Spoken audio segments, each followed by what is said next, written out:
Madame la Présidente, Mesdames, Messieurs, cette journée de la femme, je me demande si nous ne devrions pas l'appeler la journée de la liberté, ou pourquoi pas la journée de la résistance.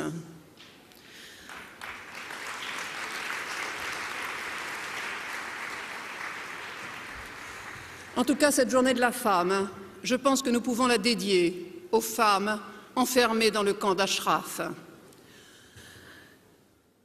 Il y a une chose qui m'a frappée cette année concernant les femmes, c'est ce qui s'est passé à Davos en janvier dernier. Davos est un forum économique mondial dans lequel il y a à peu près 85% d'hommes qui interviennent et 15% de femmes. C'est d'ailleurs parce qu'il y a si peu de femmes que j'ai créé le Women's Forum il y a 10 ans, parce que je ne comprenais pas comment on pouvait penser le monde d'hier, d'aujourd'hui et de demain en ne prenant pas en compte la parole des femmes. Aujourd'hui, il y a un peu plus de femmes, mais néanmoins, en janvier dernier, il était frappant de constater qu'il y avait une délégation française d'hommes d'affaires qui sont allés à Davos parce qu'ils mettent en avant le business. On comprend que le business soit important, mais le business est tellement mieux quand il est fait dans une démocratie, quand il est fait avec une démocratie. Et quand on voit comment est reçu le président et comment l'Iran est traité à Davos, on peut être surpris aujourd'hui et se dire que le monde ne tourne pas très bien.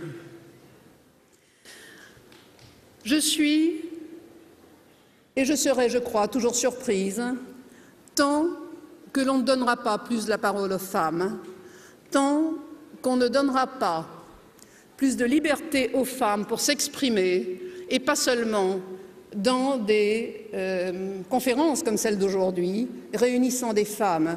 Là où les femmes auront véritablement gagné, c'est lorsqu'elles seront à 50% présentes dans toutes les conférences internationales. Et la parité ne suffit pas, car la parité, la plupart du temps, est une question de loi et de quotas. Or, les quotas ne sont jamais bons. Je veux dire qu'il faut d'abord privilégier la confiance dans les femmes et l'intelligence des femmes avant d'imposer les quotas. Donc il y a vraiment beaucoup de choses qui ne tournent pas rond dans ce monde. Je voudrais vous citer 2 phrases. Une de Horace, qui a dit « Qui a confiance en soi conduit les autres ».